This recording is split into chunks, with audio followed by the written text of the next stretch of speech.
이 KF-21은 사실 개발만 한다면은 미국보다 훨씬 저렴한 가격으로 거의 대등한 성능을 낼 수 있기 때문에 어떻게 보면 미군에서 기분 나쁜 무기 중에 하나예요. 중동 지역에 이제 KF-21을 팔 수 있는 저렴이 찬스가 오는 거죠. 인도네시아에도 절대로 끝까지 포기는 않겠다, 이런 입장인 것 같아요. 우리가 돈은 잘 못 내고 기술을 좀 훔친 것이 판정이 됐지만은 우리는 끊임없이 한국과 협력하고 싶다, 이런 의사를 계속 표명하고 있어요. 그렇기 때문에 인도네시아 같은 경우는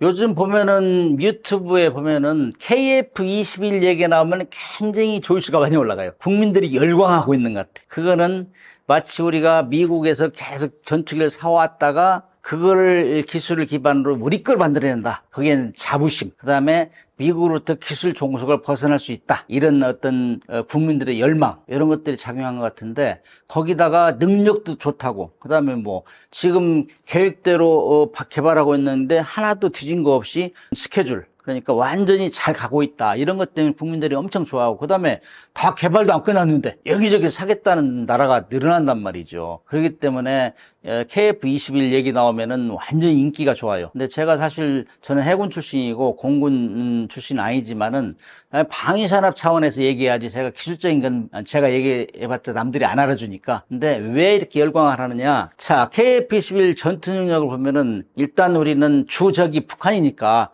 북한에 제일 잘 나가는 전투가 미그-29거든. 이거는 뭐 1970, 80년대에 들어온 거고, 그렇기 때문에 뭐 4, 50년 다 노후된 거예요. 그 다음에 러시아에서 가져왔는데, 러시아 전투기가 이번에 러시아 우크라이나 전쟁 때 완전히 챙피 다 당했다고. 그렇기 때문에 일단 구닥다리다. 그 다음에 전투기는 먼저 보고 먼저 쏘고 나는 안 맞고, 요건데 그렇게 하려면은 전장 기술이 발전해야 돼. 항전 기술이라고 하는데 발전돼야 돼. 우리는 다 첨단 기술은 우리 IT 기술을 베이스로 하기 때문에 우리는 굉장히 앞서가죠. 그럼 북한은 그거 머물고 있다고, 러시아에서 가져온 그 수준을. 그렇기 때문에 우리하고 공중전이 붙다 그러면은 사실 게임이 안 된다, 이렇게 얘기해요. 쉽게 말하면 그 정도로 압도한다고. 그래서 북한하고 비교하는 그거는 별로 안 되고, 우리가 가지고 있는 전투기들을 비교해요. 우리가 가지고 있는 전투기가 KF-16, F-15K, 그 다음에 뭐 F-35 이런 것들인데, 이 전투는 다 미국에서 가져온 거예요. 근데 KF-16도 현대전에서는 아주 우수한 전투기다. 그 다음에 F-15K 같은 경우는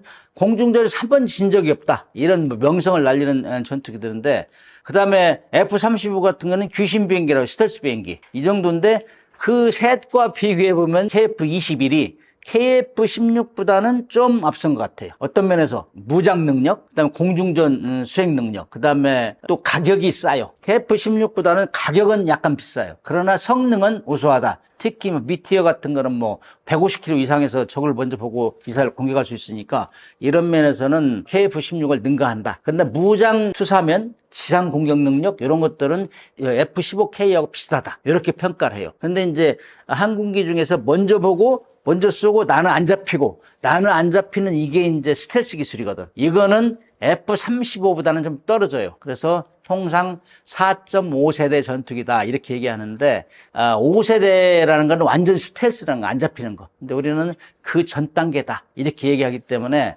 KF-21은 지금 명품으로 지금 부상이 되고 있고, 특히 저는 KF-21에 별로 관심이 없었는데, 항공모함을 경항모 개발한다 할 때 제가 직접 카이를 방문했어요. 어느 정도 수준이냐 방문하고, 이걸 과연 항공모함에 실을 수 있느냐 없느냐, 그래가지고 KF-21 네이비형, 해군형을 개발할 수 있다. 그래서 2030년대 초반이면은 실을 수 있다, 이런 얘기를 하더라고요. 그래서 제가 유심히 봤는데, 이 KF-21은 사실 개발만 한다면은 미국보다 훨씬 저렴한 가격으로 거의 대등한 성능을 낼 수 있기 때문에 어떻게 보면 미군에서 기분 나쁜 무기 중에 하나예요. 그러나 이 KF-21을 이렇게 지금 시험 비행이 한 절반 정도 끝난 것 같아요.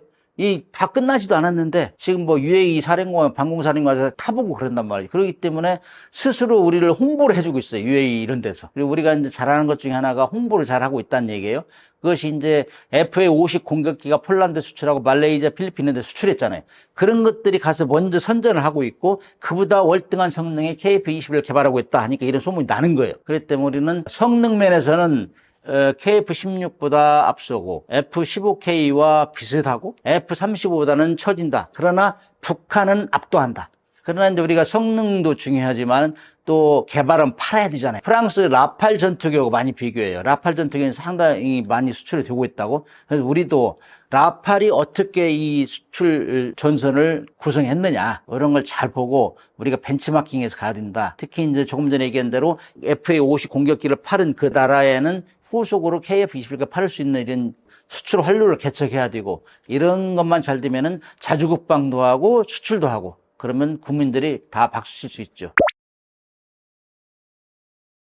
지금 여기저기서 이제 전투기 생산도 경쟁하고 있어요. 그래서 전투기 생산하면 미국이 1위, 그 다음에 뭐 러시아, 그 다음에 영국, 프랑스, 중국 이런 정도 순서인데 특히 엔진, 비행기 엔진 만드는 데는 미국이 탑이 완탑. 우리도 사실 미국의 엔진을 갖다 쓰잖아요. 그렇기 때문에 어느 나라가 어떠한 부속을 가지고 꾸준하게 전투기를 만들어낼 수 있느냐. 어떠한 성능의 엔진이 중요하단 말이죠, 항공기는. 그래서 엔진을 어디서 갖다 쓰느냐 하는데, 터키나 우리나 공이 미국산 엔진을 갖다 써요. 그건 비슷해요. 그러나 거기에 들어가는 항전 기술이라든지 미사일하고 레이더하고 통합하는 능력, 레이더 기술 이런 것들은 우리가 앞선단 말이죠. 그래서 우리는 지금 계획된 시험 비행을 반절 이상 마쳤는데 전혀 문제없이 가고 있다고. 그러나 이제 터키에서 개발한 칸 전투기는 뭐 5세대 전투기를 목표로 개발하고 있대요. 그러나 지금 시제 비행 이제 시작했을 뿐이고 그 다음에 언제 나올지를 모르는 거예요. 특히 터키는 이리 붙었다 저리 붙었다 한다고. 미국 무기도 쓰고 러시아 것도 쓰고 그러니까 미국에 상당히 기분 나쁘게 생각한다고. 특히 방공 시스템 S-400 이런 것들은 러시아 거 갖다 쓰고 그러니까 미국에서도 안 이쁘게 보고 있죠. 그렇기 때문에 미국에서 어느 날 너 엔진 안 팔아. 뭐 어떻게 할 거예요? 그럼 못 만드는 거죠.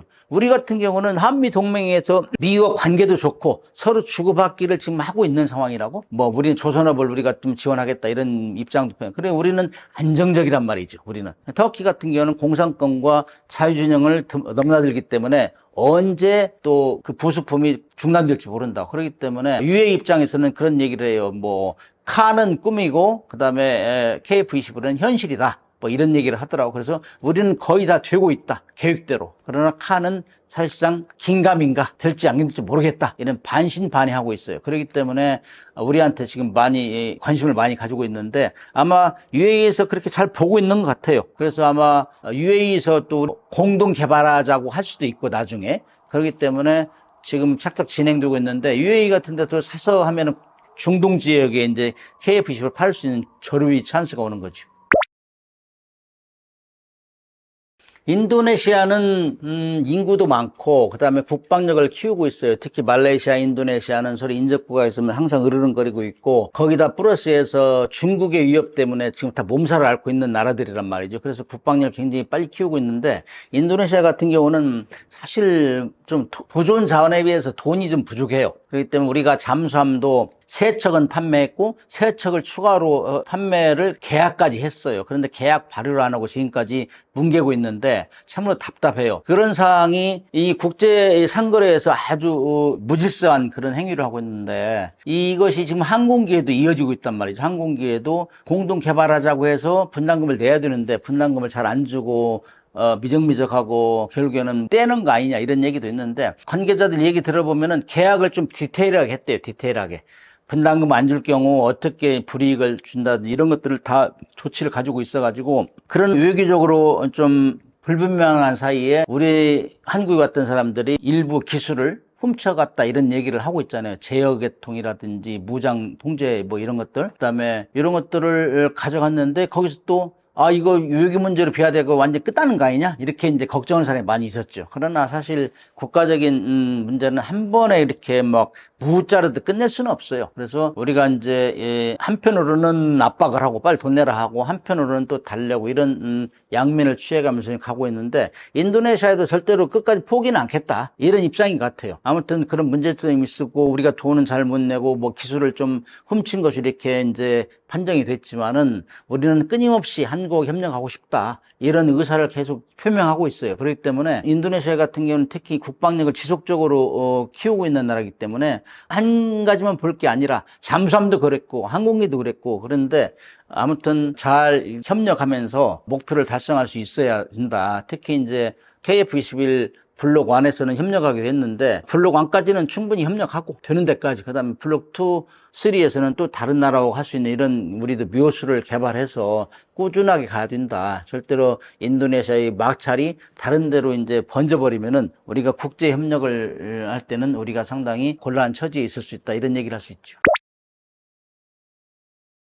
저는 KF-21이 2035년 정도면 블록 3까지 개발이 끝나요. 그러면 KF-21은 아무튼 F-15K보다는 성능이 대등 또는 유사하고 F-35보다는 덜하다. 이 정도로 평가하는데 블록 3까지 끝나면은 이제 F-22를 개발하겠죠. 그럼 그거는 지향하는 바가 완전 스텔스화, 그러니까 F-35 성능 이상으로 뽑아내겠다, 이런 계획이 있는 것 같은데, 이건 공식적으로 누구 얘기한 건 아니에요. 근데 많은 사람들이 아마 그런 순으로 가지 않겠느냐, 특히 이제 국가연 이런 데서는 이제 계획을 잡아가지고 이거는 뭐 5세대 완전한 F-22는 5세대 전투기로 개발해야겠다, 이런 목표를 가지고 있다고 해요. 그래서 이제 이거 완전 스텔스, F-35 뭐 이상, F-22까지 이렇게 도달할 수 있는 완전 스텔스형으로 가겠다. 그래서 레이더 반사편을 줄여야 되겠죠. 그 다음에 뭐 외부 무장창, 뭐 내부 무장창이 있는데, 내부 무장창으로 집어넣고 외부에는 걸리적거리는 게 없이 레이더에 안 잡히게 깔끔하게 정리를 하려고 하는 것 같고, 그 다음에 센서를 융합, 레이더하고 그 다음에 적외선 탐지 추적 장치, 전자전 패키지 이런 것들 통합하는 거, 그 다음에 데이터 링크라고 있어요. 데이터 링크. 이거는 F-35가 몇 대가 평양을 공격하러 가요. 그러면 자기들끼리 은밀하게 내심 이렇게 교신하는 것이 다른 데 안 들리게, 그런 것들을 이제 뭐 쉽게 말하면 은밀 통신을 한다 하는데, 이건 데이터 링크가 있어야 돼. 이런 것까지 이제 개발하겠다. 그 다음에 이제 초고 기동성. 그래서 이제 우리가 이제 F-22를 높이 평가하는 거는 그 상대 수많은 항공기들하고 이 근접전에서도 막 갑자기 막 수직으로 꺾고 올라가고 고고속 비행기를 할 수 있는 거거든. 가다가 확 틀어버리고, 이런 것들은 이제 용어적으로 추력 편향 노즐이라고 하는데, 이런 것까지 개발하겠다. 그래서 공대공 근접전에서, 그 다음에 러시아에서 개발한 Su-57, 그 다음에 미국의 F-22를 이상으로 이렇게 하겠다는 목표를 세우고 있는 것 같아요. 그 다음에 자율 임무 비행. 이거는 이제 앞으로 이 비행기는 무인 항공기, 무인기까지 컨트롤할 수 있는 이런 능력을, 드론 수험까지 컨트롤할 수 있는 능력을 부과하겠다. 그 다음에 항공 전자장비 국산화율을 90% 이상 하겠다. 레이더, 전자장비, 전자체계.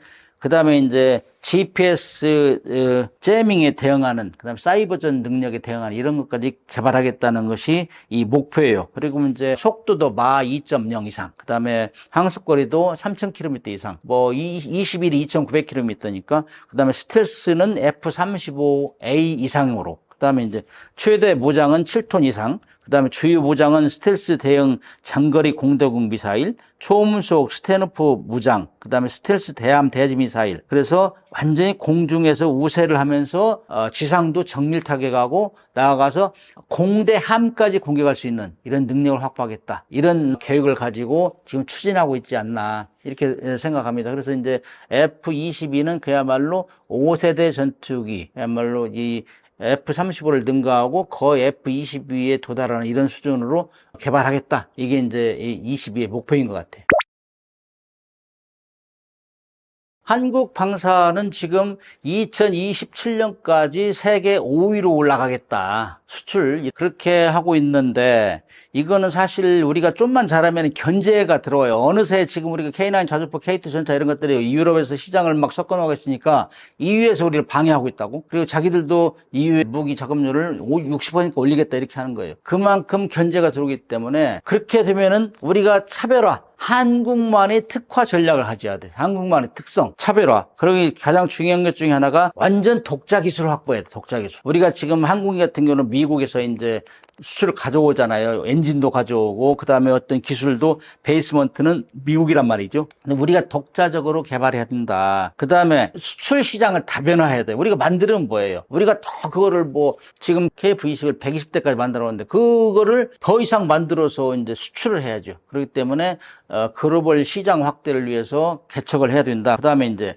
우리가 가지고 있는 온 기술, IT 기술을, 첨단 기술을 다 활용하고 거기 특히 이제 무인기 기술, AI 기술 이런 것들이 다 들어가서 그야말로 누구도 따라오지 못하는 이런 수준으로 가야 되지 않겠느냐. 그 다음에 앞으로는 우리가 이제 독자적으로는 하기 쉽잖아요. 왜냐하면 기술이라는 것이 완전히 보호할 수 없는 것이고 어느 정도 팔다 보면 기술 이전해줘야 되는 거고 그렇기 때문에 우리 혼자는 할 수 없어요. 특히 나토 같은 데서 지금 한국을 견제하기 위해서 자금률 높이겠다 이렇게 바리케이트를 치고 나오기 때문에 우리도 그런 거에 대비해서 공동으로 개발해야 돼요. 그래서 나토 국가 중에 폴란드나 뭐 이런 국가는 우리가 협력하기 쉽거든. 그래서 국제 협력을 하면서 해야 된다. 그 다음에 이제 우리 한국이 무기를 이렇게 팔 수 있는 고가의 무기를 이렇게 고급진 무기를 팔 수 있던 거는 북한하고 계속 대치하면서 우리가 성능 개량을 해왔어요. 성능 개량. 그 성능 개량, 그걸 이제 진화시킨다고 하는데, 성능을 진화시킨다고 하는데, 이런 걸 지속적으로 하려면은 정부에서 R&D비를 많이 투자를 해줘야 돼요. 그렇게 해야 기업에서 그걸 가지고 개발하고,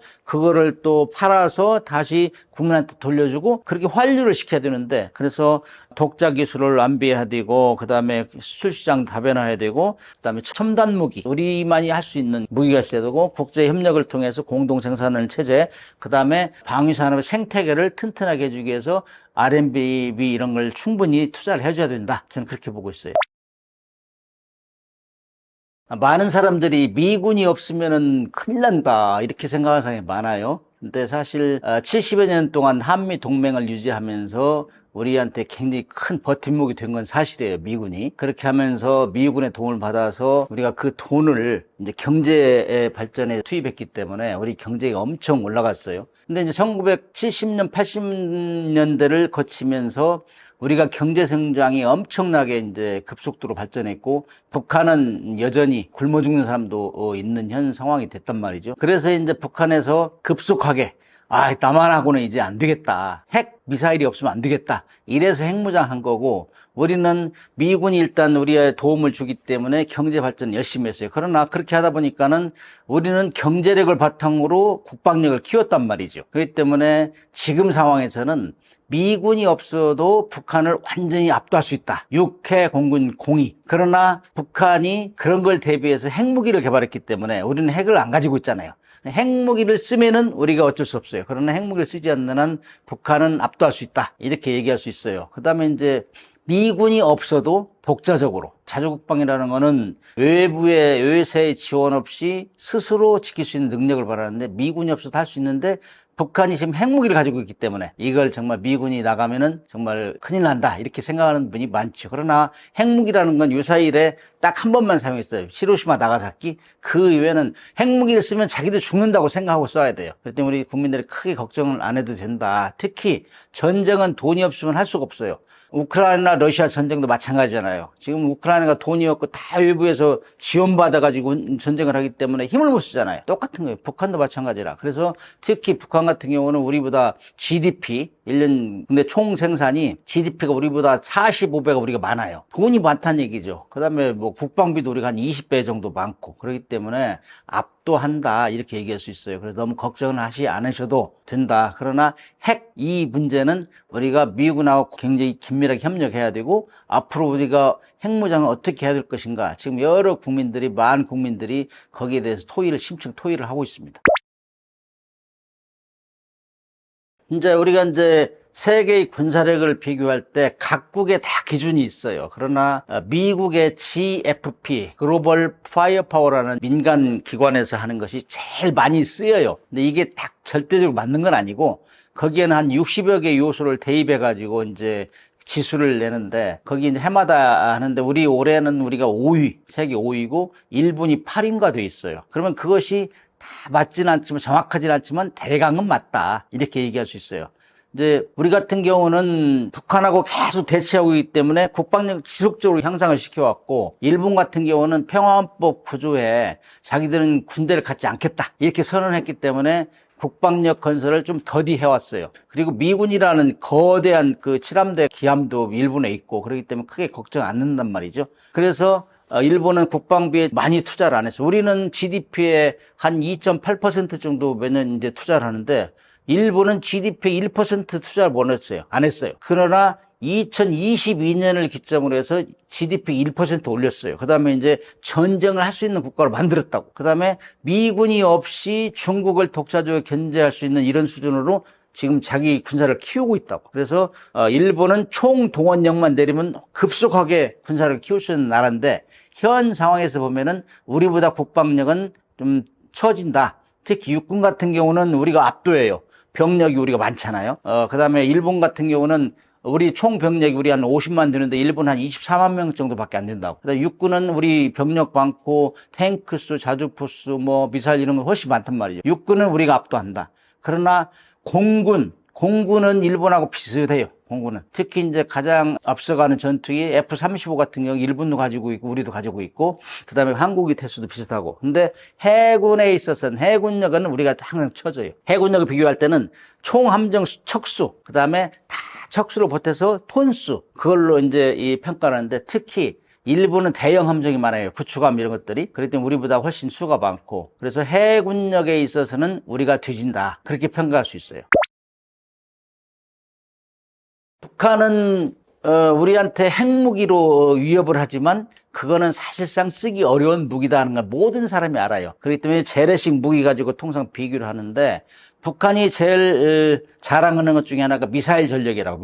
미사일 숫자도 많고 그다음에 단거리부터 대륙간 탄까지 다 가지고 있어요. 북한은. 그다음에 탱크 수, 자주포 수, 그다음에 방사포 이런 것들이 엄청나게 수가 많아요. 숫자적으로는 우리보다 압도한다. 특히 병력도 북한은 110만 명이고 우리는 50만 명이고 그렇기 때문에 숫자적으로는 월등한데 성능 면에서는 우리가 월등하다 이렇게 얘기할 수 있죠. 특히 이제 북한이 우리한테 자랑하면서 항상 초전에는 막 방사포나 미사일 우리를 공격을 하겠다 하는데 우리가 굉장히 뒤처져 있어서 미사일 전력. 그런데 2021년을 기점으로 우리가 한미 미사일 지침이 해제됐다고. 그러나 우리가 잠재 역량을 꾸준히 발전시켜 왔어요. 우리 겉으로 드러나지 않았는데 미사일 지침 해제하고 나서는 우리도 급속하게 미사일 전력을 발전시켜요. 그래가지고 최근에 나온 게 현무5 같은 미사일. 이거는 뭐 세계적인 무기거든. 이거는 핵탄두만 안 실었지 재래식 탄두 중에서는 가장 위력이 세다. 탄두 중량이 뭐 9톤, 8톤 그러니까 이런 것들은 거의 파괴가 엄청나게 크죠. 그리고 이제 미사일 우리가 급속하게 발전시키기 때문에 북한은 우리가 이제 현무5 같은 거는 뚫고 들어가서 벙커버스트라고 하죠. 이런 거 해가지고 지하 100m까지 공격할 수 있다 이런 얘기를 하니까 북한은 뭐 어쩔 북한은 인류에서 북한이 제일 땅굴을 많이 가지고 있어요. 땅굴하고 지하시설을. 그걸 자랑으로 하겠는데 우리가 그런 걸 공격할 수 있는 능력을 확보하니까 두려워하죠. 그 다음에 이제 공군 같은 경우는 F-35 같은 경우는 F-22와 더불어 세계 최강 전투기이기 때문에 스텔스 전투기잖아요. 북한이 제일 부족한 것 중에 하나가 대공 방어 능력이거든. 그거는 첨단 기술이 갖춰야 되는데 사실 북한은 돈이 없기 때문에 첨단 기술이 없어요. 인프라가 약하다고. 그렇기 때문에 북한은 제일 잘 나가는 항공기가 미그 29인데 이거는 뭐 지금 4, 50년 됐다고 생산된 지 가져온 지도. 그렇기 때문에 우리가 압도한다. 그래서 F-35 같은 경우는 레이더에 안 걸리고 휘저을 수 있으니까 두려워하죠. 그다음에 해군 같은 경우는 이지스 구축함 같은 거는 뭐 세계 최고 수준의 무기잖아요. 뭐 한 번에 뭐 1000개의 표적을 잡아내고 1000km까지 잡아낼 수 있고 그다음에 뭐 20여 개의 표적을 동시에 공격할 수 있고 이런 능력을 가진 배는 세계 많지 않아요. 5개밖에 없기 때문에 우리 그런 함정. 그 다음에 북한이 잠수함 전력도 우리보다 많단 말이죠. 그러나 성능에서는 우리가 압도한다고. 북한의 로미오급 잠수함의 주력 잠수함인데 이거는 뭐 2차 대전 끝나고 독일이나 러시아에서 이제 독일 기술로 베이스가 러시아에서 만든 거 로미오급 위스키급을 가져다가 이렇게 업그레이드 시킨 건데 우리보다 성능이 열악하죠. 그래서 우리가 도산 안창호 3000톤 이런 것들은 뭐 3주 이상 안 들키고 가서 다 적진에 봉쇄할 수 있으니까 이런 것들은 두려워하는 무기 중에 하나다. 그 다음에 최근에 들어서는 우리가 정찰위성도 4개를 쐈잖아요, 지금. 그 다음에 정찰위성의 화상도가 엄청나게 우수해요, 우리가. 특히 싸위성 이런 것들은 전천후 다 탐지할 수 있으니까 북한이 제일 기분 나쁘게 생각하는 것이 한미 정찰 자산에서 자기들을 뚫어지게 보고 있다는 거거든. 그런 능력 면에서는 북한이 두려워하지 않겠나. 전쟁은 먼저 보고 먼저 쏘고 그들이 쏘지 못하게 하는 이런 장치가 이 훌륭한 장치인데 그런 통제 면에서는 우리가 압도한다. 이렇게 얘기할 수 있죠. 원래 이 군사력은 과학기술을 기반으로 해서 이제 발전시켜야 돼요. 그래야 첨단 무기를 할 수 있고, 첨단 무기라 하면은 먼저 보고 먼저 쏘고 쏘지 못하게 하는 이런 능력을 가진 건 첨단 무기라는데, 우리는 뭐 기술력이 세계 10위권에 모든 게 들어있잖아요. 북한은 뭐 R&D 기술 이런 것도 없어요. 그래서 거의 다 대부분이 중국이나 러시아에서 가져온 그 기술을 기반으로 진짜 7, 80년대 기술인데 우리는 앞서가잖아요. 세계 최첨단. 우리는 IT 기술이 세계 1, 2위잖아요. 그렇기 때문에 우리를 능가할 수가 없어요. 그거는 경제력이 또 바탕이 돼야 돼요. 우리가 그런 면에서는 북한이 우리를 따라올 수 없고, 특히 이제 지휘 통제 능력, 뭐 감시 정찰이든지, 그 다음에 방어 능력, 특히 이제 미사일을 가지고 있어도 우리 방어 능력이 또 우수하잖아요, 북한보다. 그렇기 때문에 그런 경제력, 기술력, 그 다음에 우리 국민 인구수도 많잖아요. 우리가 훨씬 병력 수도. 전체 병력은 북한이 많지만은 우리 인구 동원할 수 있는 능력이 많고, 그 다음에 대외 관계라든가 한미 동맹도 있고, 그렇기 때문에 결코 넘을 수가 없죠. 그래서 북한이 계속 그 핵실험하고, 그다음에 핵 미사일 발사하고 시험 발사하고 이런 것들은 우리를 자기들이 존재 이유를 나타내는 거죠. 우리한테 도저히 넘지 못할 선이 있기 때문에, 그런 것 때문에 북한이 아무리 해도 돈이 없고 첨단 과학기술이 없으면 뛰어넘을 수가 없다. 우리를 그렇게 생각해요. 원래 이제 싸움이 붙으면은 가진 사람이 훨씬 손해죠. 없으면 나는 뭐 믿져야 본전이고, 나는 뭐 내 재산 손해날 것도 없어. 그럼 막가는 막가파죠, 막가파. 그래서 북한은 쉽게 말하면 우리하고 붙으면은 손해날 게 별로 없어요. 우리는 세계 10위권에 모든 것이 안정적으로 들어있잖아요. 뭐 산업시설, 경제 발전, 뭐 기업이라든지 산업 인프라가 엄청나게 월등하죠. 사실 인공위성에서 보면은 북한은 밤에 시커머잖아요. 우리는 밝고. 그런 같이 그 정도로 차이가 나니까 때문에 우리가 손해가 훨씬 많이 나죠. 그리고 북한은 그들이 가지고 있는 것 중에 제일 자랑스러운 장사정포, 그거를 전쟁이 일어나면 초기에 초전 기습 공격하겠다. 그러면 우리 경기도 서두권일 때 주요 시설에 다 있는데, 그렇게 우리는 엄청나게 손해가 난다고. 북한은 뚜렷한 시설이나 이런 게 없잖아요. 다 지하화돼 있고. 우리가 훨씬 손해다. 그래서 가진 자가 안 가진 자가 훨씬 손해나기 때문에 우리는 그래도 뭐 어려운 환경에서 전후 복구하고 지금 세계 모든 면에서 10위권에 들 정도 이렇게 잘 달려왔는데, 이걸 하루아침에 붕괴시킬 수는 없죠. 우리는 엄청나게 피해를 많이 볼 수 있다. 북한은 대신 시설이 별로 없고 지하화되어 있고 이런 것 때문에 덜 손해난다. 저는 그렇게 봐요. 그래서 전쟁을 예방하는 것이 전쟁에서 승리하는 것보다 훨씬 유리하다. 그래서 전쟁이 안 일어나게 하는 것이 최선의 방책으로 가야 된다. 저는 그렇게 생각해요. 돌먹여주는 TV 시청자 여러분, 지난번에 제가 한번 출연했는데 사실 조회수가 별로 안 나오더라고요. 깜짝 놀랐어요. 제가 너무 말을 잘못한 거 아닌가 하는데, 요즘에 방사는 하도 여기저기서 많이 나와가지고 그게 중복되는 게 많이 있는 것 같아요. 그러나 이제 요즘에 방산 중에서도 그동안은 뭐 유럽을 중심으로 해서 러시아 우크라이나 전쟁 때문에 K9 자주포, K2 전차 이런 것들이 많이 팔렸는데, 이제 그 분위기가 선박 건조 동맹으로, 이제 한미 선박 건조 동맹으로 하면서 중국을 견제하는데 적극 활용되고 있어요. 그래서 앞으로 당분간은 선박 건조 분야, 특히 군함 건조, 그 다음에 거기에 이어져서 LNG 선박이나 쇄빙선 이런 것들로 이제 점진적으로 확대될 것인데, 이런 것이 한국에서 시작되어서 이런 선박이 남미까지, 뭐 중동 남미까지 팔 수 있는 이런 환경이 만들어져야 된다, 그렇게 생각해요. 그러려면은 시청자 여러분에게 댓글도 많이 달고, 그 다음에 선박 기업이 잘 돼야 또 투자도 하잖아요. 주식도 사고. 그러면은 선순환이 이루어지는 거, 그게 응원하는 거거든. 기업을 키우는 거고. 그래서 결국에는